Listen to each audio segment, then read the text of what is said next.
Dengan adanya AI ini nanti yang bisa mengenali kira-kira adegan-adegan apa yang memang harus disensor. Banyak inisiatif-inisiatif yang dilakukan oleh LSF ini yang menurut saya luar biasa. AI ini suka tidak suka mau tidak mau ada di sana gitu ya, dan harus diingat juga bahwa nanti kan yang menentukan kriteria penyensoran tetap para anggota LSF-nya ya.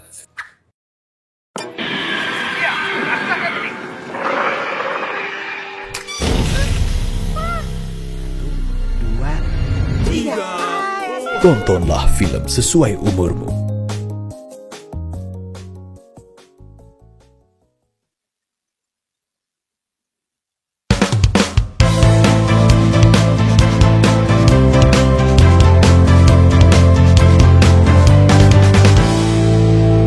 Halo sahabat Sensor Mandiri, kita ketemu lagi di kelas sinema bersama saya Gustav Aulia. Salah satu yang banyak diperbincangkan dalam dunia perfilman saat ini, terutama juga di lembaga sensor film, adalah penggunaan teknologi Artificial Intelligence dalam penyensoran. Dan juga ada satu hal lain juga yang cukup banyak menjadi hal yang diperbincangkan, yaitu mengenai film-film yang masuk ke dalam jaringan teknologi informatika. Nah, untuk membahas hal ini tentu kita tidak boleh main-main, karena itu kelas sinema mengundang narasumber kami, yaitu hari ini kita kedatangan Deputi Bidang Ekonomi Digital dan Produk Kreatif Kementerian Parekraf, yaitu Pak Muhammad Neil L. Himam. Apa kabar Pak Neil? Baik sekali Mas Gustav, terima kasih atas undangannya untuk hadir di acara podcast. Kami yang terima kasih Pak Neil. Pak Neil, kita mau mulai dari soal AI ya Pak ya. Kan ini banyak dilakukan maupun diimplementasikan dalam berbagai bidang gitu ya. Teknologi ini memang rasanya lagi booming gitu ya. Nah, penyensoran juga kalau menggunakan teknologi AI menurut panel apakah akan efektif atau tidak, Pak? Saya rasa dan saya pikir tentunya akan efektif dan ini akan sangat membantu para penyensor filmnya nanti ya ke depan, petugas penyensornya, dalam arti karena AI ini diciptakan salah satunya untuk membantu manusia dalam melakukan tugas-tugas yang sifatnya repetitif ya, repetitif yang juga memakan waktu lama. Nah, dengan adanya AI ini nanti yang bisa mengenali kira-kira adegan-adegan apa yang memang harus disensor. Nanti AI ini akan memberikan semacam flag ya, semacam bendera di menit keberapa, di timeline keberapa, yang mungkin kalau meragukan bisa diangkat ke level yang ke manusia untuk dilihat lebih dalam. Atau kalau yang memang sudah biasa, memang sudah memang oleh AI-nya sudah bisa diidentifikasi sebagai memang yang harus disensor, dia akan bisa langsung melakukan penyensoran. Jadi pada akhirnya resultnya adalah ada catatan-catatan, kemudian mengeluarkan timecode gitu ya, timecode di waktu dan keberapa gitu betul. ya. Oke, lalu kemudian diverifikasi oleh manusia. Ya. Oke, hal-hal mana yang harus diverifikasi dan hal-hal mana yang tidak perlu melalui proses itu, Pak? Menurut nanti saya rasa nanti penerapan AI ini juga akan bertahap ya. Dalam tahapan mungkin di awal karena kitanya sendiri mungkin belum confident ya akan hasilnya, tentunya harus dicek from time to time ya, secara berkala. Tapi nanti kalau sudah mulai confident, tentunya laporan dari AI ini yang bisa menjadi bagian dari keputusan dari para anggota LSF untuk apakah ini memang patut disensor atau tidak. Dan harus diingat juga bahwa nanti kan yang menentukan kriteria penyensoran tetap para anggota LSF-nya ya, tentunya kriteria apa yang disensor dan berdasarkan juga undang-undang yang ada, undang-undang pornografi, undang-undang ITE dan segala macam, itu memang harus diterapkan juga di situ sebagai pembuat kriteria untuk penyensoran yang berbasis AI ini tadi. Nah, panel selain waktu, kira-kira efektivitas lainnya ada tidak, Pak? Selain waktu tentunya dari sisi biaya juga. Nah, jadi kalau dari sisi biaya tentunya nanti karena dengan kalau penyensor karena AI ini kan karena sudah belajar punya database pembelajarannya ya, tentunya dia akan langsung tahu ya nanti film itu semakin lama karena semakin cepat gitu ya, semakin pintar dan semakin cepat juga. Jadi dari sisi waktu juga tentunya akan lebih pendek lagi. Jadi makin banyak nanti film-film yang harusnya dari sisi penyensorannya bisa dilakukan dengan lebih cepat. Ya bisa dikeluarkan juga dieksebisikan juga lebih cepat. Nah, panel kan Bapak juga tentu mengamati dunia perfilman gitu ya. Dan tentu mengamati juga bagaimana peran LSF dalam melakukan klasifikasi usia gitu ya. Anda melihatnya sejauh ini seperti apa sih Pak? sudah cukup memuaskan atau jangan-jangan kami masih perlu berbenah diri juga? Jadi sebetulnya banyak inisiatif-inisiatif yang dilakukan LSF ini yang menurut saya luar biasa. Jadi seperti salah satu contohnya yang sekarang dilakukan ya terkait dengan misalnya klasifikasi atau sensor mandiri, budaya sensor mandiri itu salah satu yang menurut saya cukup efektif ya, cukup produktif juga untuk dilakukan. Kemudian yang berikutnya adalah tentunya terkait juga dengan teman-teman ini, saya sempat ada yang bisik-bisik ke saya, Pak, kalau bisa bukan sekedar sensor, tapi juga lebih baik mungkin klasifikasi dari klasifikasi usia. Ya, jadi itu sudah dilakukan kan Pak sebetulnya? Sebetulnya sudah dilakukan, tapi lebih kepada mungkin nomenklatur sebenarnya ya, karena orang melihatnya kalau sensor langsung nama ya. Nama itu mungkin juga sesuatu yang perlu dilakukan sehingga bisa lebih efektif tentunya ya buat para pelaku industri film, industri konten juga yang nantinya juga selain ditayangkan di bioskop kan juga mungkin ditayangkan di platform-platform lainnya. Selain menggunakan AI untuk penyensoran, kira-kira dalam dunia perfilman tuh apa sih saja yang sudah mulai menggunakan AI? Dunia film banyak sekali. Ini sekarang kita juga terutama generatif AI ini.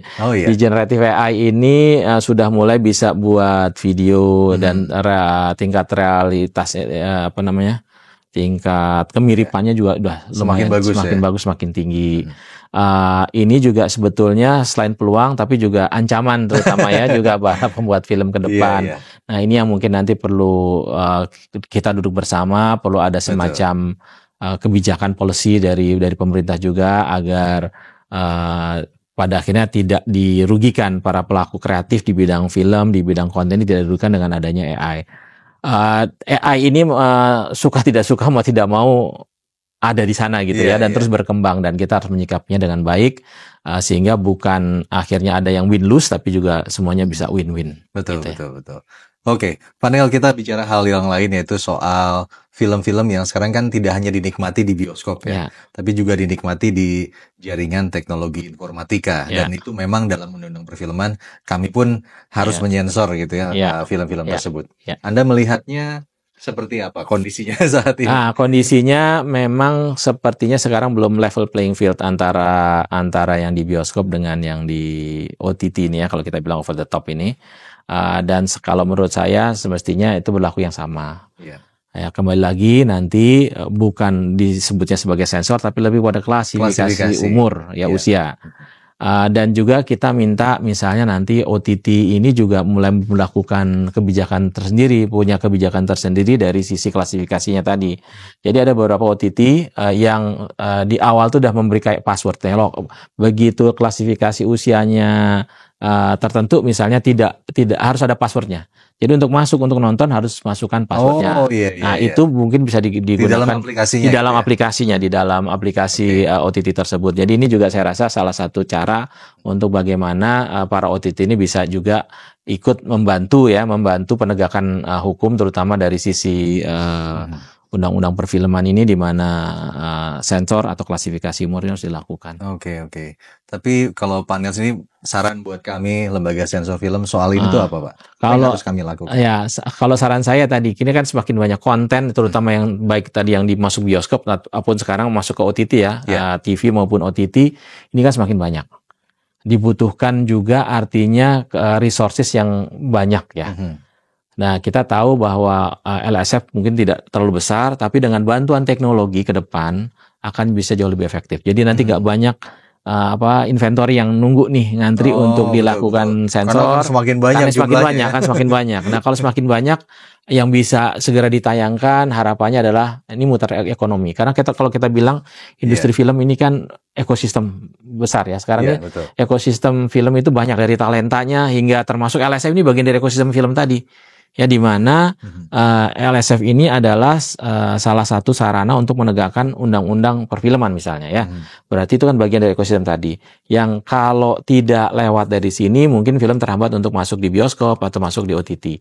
Nah, tapi kalau ini bisa dipercepat, dibantu dengan teknologi, makin banyak konten-konten yang bisa ditayangkan di bioskop dan di TV dan juga di OTT tadi tentunya akan memutar ekonomi, roda perekonomian makin lebih cepat lagi dan makin memperluas juga kesempatan untuk kerja maupun kesempatan untuk berusaha. Iya, artinya perubahan teknologi maupun juga perubahan dalam cara kerja jangan sampai Cara menghambat kerja, industri ya. betul, Ekosistemnya harus tetap terus tumbuh betul gitu sekali. ya, Pak ya. Ekosistem harus tumbuh. Oke, kalau di Kemenparekraf sendiri Pak, walaupun Ya, nanti akan ini ya dipecah gitu ya. ya. Tapi untuk industri perfilman apa saja yang sudah dilakukan Pak? Oh, kalau industri perfilman sudah cukup banyak. Jadi dari waktu itu yang waktu pandemi ya. Waktu pandemi itu misalnya kita ada program pemulihan ekonomi nasional melalui insentif di subsektor perfilman. Oke. Apa detailnya Pak? Detailnya itu bantuan kepada untuk promosi, untuk juga pembuatan film pendek dan juga untuk waktu itu praproduksi ya. Oke, jadi dananya? Dana iya. langsung ke Seberapa besar Pak? macam-macam. Totalnya hampir 100-an miliar lebih untuk beberapa ratus film ya yang diberikan. Tapi pada intinya begini, Mas Gustaf. Jadi waktu pandemi itu kan kita sebelum pandemi 2019 itu penonton film bioskop Indonesia itu sebesar 52 juta, itu rekor tertinggi pada waktu itu. Tapi kita masuk pandemi turun ke 12 juta, 2021 turun lagi ke nggak sampai 5 juta. Begitu habis, nah disitulah turun insentif ini ya, PEN dan juga izin membuka bioskop waktu itu. Ya kita buat surat edaran untuk membuka bioskop percobaan, ya tentunya dengan segala protokol kesehatan dan segala macam, dan bertahap 25%, 50% sampai 75 sampai 100%. Kemudian tahun 2022 pecah rekor lagi. 54 juta. Tahun lalu 2023 makin naik. Tahun lalu 55. Karena makin banyak judul-judul film Indonesia yang akhirnya bisa ditampilkan di bioskop dan banyak penggemarnya ternyata. Nah, tahun ini per minggu lalu itu sudah 65 juta orang Indonesia nonton film Indonesia. Berarti ini pecah rekor sepanjang sejarah. Jadi harapannya saya sih berharap pada akhir tahun ini kita bisa tembus 75 juta. Saya sangat berharap. Dan itu film Indonesia artinya nanti akan memutar ekonomi di Indonesia, memajukan juga industri film di Indonesia ini, di tanah air, dan nanti pada saatnya juga kita bisa bertarung di level regional sampai juga internasional ya. Mimpinya kan nanti ada yang selain box office juga masuk Oscar gitu. Iya, amin ya. Oscar. Oke, Pak Neil, terima kasih banyak atas waktunya. Senang banget bisa berbagi inspirasi ya. Ternyata juga banyak yang sudah dilakukan oleh Kemenparekraf. Dan tentu kita sama-sama menginginkan agar ekosistem perfilman ini akan terus tumbuh ya, Pak Neil. Pak Neil, terima kasih sekali lagi. Terima kasih, Mas Gustaf. Ya, sahabat Sensor Mandiri, itu dia obrolan kita dengan Pak Neil. Dan tentu saja banyak hal yang kita bisa pelajari. Termasuk juga tentu kita berharap industri perfilman Indonesia akan terus naik. Demikian kelas sinema hari ini, saya Gustaf Aulia, terima kasih dan sampai jumpa.